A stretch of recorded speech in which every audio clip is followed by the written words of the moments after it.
The new Amazing Spider-Man is out, and let me tell you, it's not exactly a masterpiece.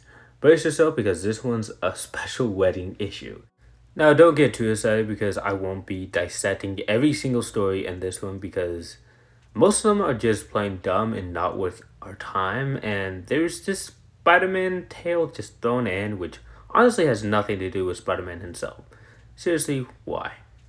If you're still thinking about selling out like $10 for this, let me just give you some advice. Invest your money elsewhere. Trust me, it's not worth the disappointment. Okay, so let's dive into the story. The story starts with Tombstone strolling into a room filled with other crime bosses in New York. Apparently, they're questioning his commitment to their shady dealings since his daughter is about to tie the knot. He sets the record straight, orders all of them to attend the wedding. He's got some major trust issues, thinking they might pull something off in their absence, and then he makes his grand exit.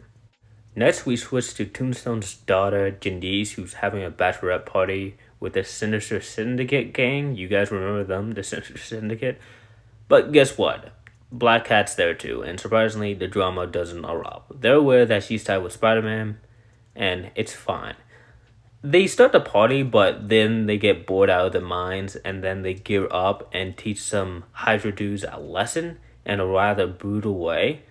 And yeah, they do say that they're Hydra, but it doesn't really excuse what they're doing. So Janice and Felicia get chatty about love and marriage, and Janice shares that love isn't all sunshine and rainbows. She and Robbie argue, but it means he cares. Breaking the news, she then visits Peter's apartment and drops the bomb. I love you, but we're done. Reason? Peter never told her to quit stealing, and they realize their relationship's just on autopilot.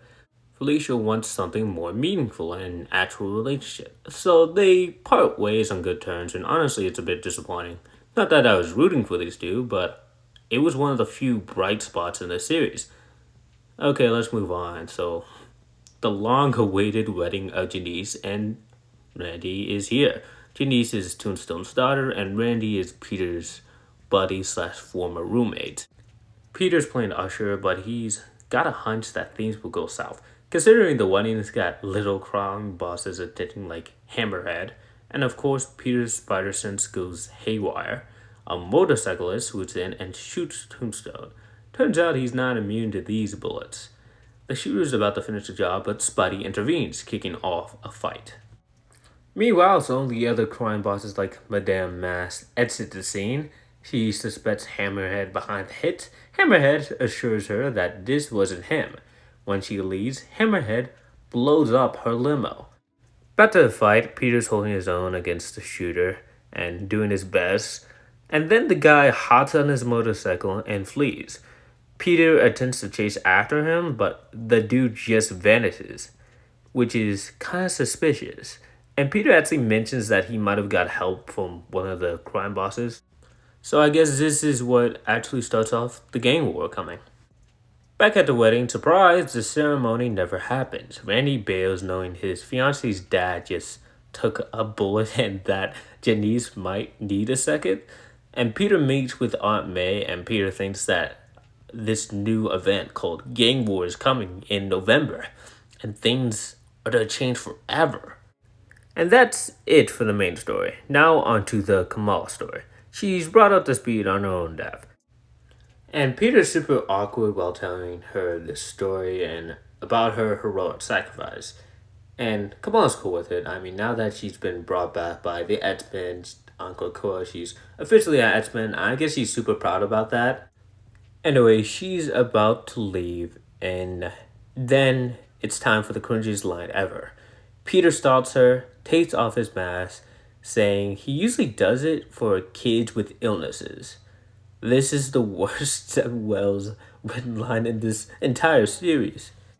And Kamal is like pumped to see Peter since they worked at Oscorp, and they kind of share a moment. I guess it's kind of cute, but it's whatever. It's not the best written lines or anything, but she heads off into the sunset with a smile. And Peter is just smiling with a very creepy grin as she leaves. And this art isn't that good.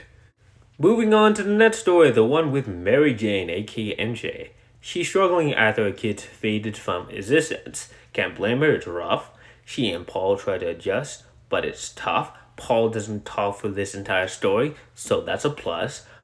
And the cops are bugging her, wondering about her kids that she got from another dimension. I love this. Anyway, Felicia swings by one day and wakes up Mary Jane, and she kind of reassures her about taking in the kids wasn't her fault, and she even gives her a brand new costume. And Felicia explains that the whole world's a mess and it could use another hero. And then Mary Jane suits up and heads out to save people. And it's not entirely clear from what, and I don't really know what's going on. I do find it interesting in the story that they try to go for a more emotional angle with what Mary Jane has gone through. It doesn't work because Mary Jane's been unlikable in the Zeb Wells series, but at least they try. Okay, on to the next story, and it's a Doc Ock one. This one takes place after the events of Amazing Spider-Man issue number 30. And Doc Ock is chilling at the bar with no name, the spot where all the villains hang out. He's blabbering about some equation he picked up during his time as Superior Spider-Man, but guess what? The equation's giving him a headache. So he marches off to the bathroom, looks in the mirror, and sees himself as Superior Spider-Man. Superior Spider-Man is taunting him. Only he doesn't take it too well and smashes the mirror in frustration. That's when it hits him. He's gotta become Superior Spider-Man again. This little snippet of this comic, just 3 pages, is hands down the highlight of this nonsense. And that's Amazing Spider-Man issue number 31, the much anticipated wedding issue. Spoiler alert though, Janice and Randy don't actually get married, and honestly, who cares? I couldn't care less about these characters, and a wedding that doesn't happen is hardly gonna be a tearjerker for me. There are some potentially emotional scenes that are just squandered due to bad writing or like whatever's happening. Like the art's alright, but nothing mind blowing. I honestly think that some of the artists being asked to draw what they are is kind of disappointing. They don't know what they're supposed to do, and that's no more evident in this comic. I mean, when you have an artist like Mark Bagley drawing Spider-Man or anything, he's an amazing artist. But he's being squandered. He only gets like 3 pages, and he's pretty much the go-to artist for Spider-Man these days. He's drawn a lot of Spider-Man, and I think that Marvel is making him the go-to guy to draw anything Spider-Man related, but it's not that interesting anymore because what he's being asked to draw on isn't that fun or anything. Honestly, this comic costs like $10. I wouldn't buy it. I usually don't condone like buying comics worth $10. They're not to be that great. I might actually cover some of the other stories covered in this issue. Might be as a joke or as a short.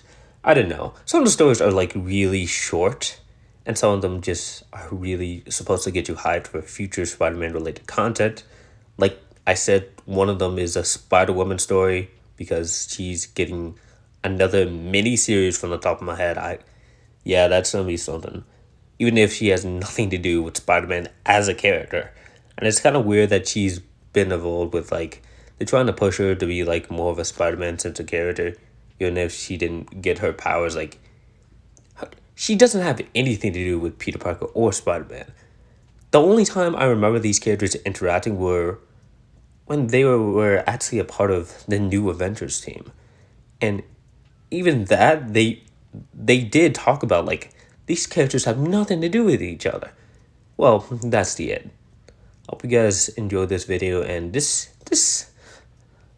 video took a lot longer than I thought it would.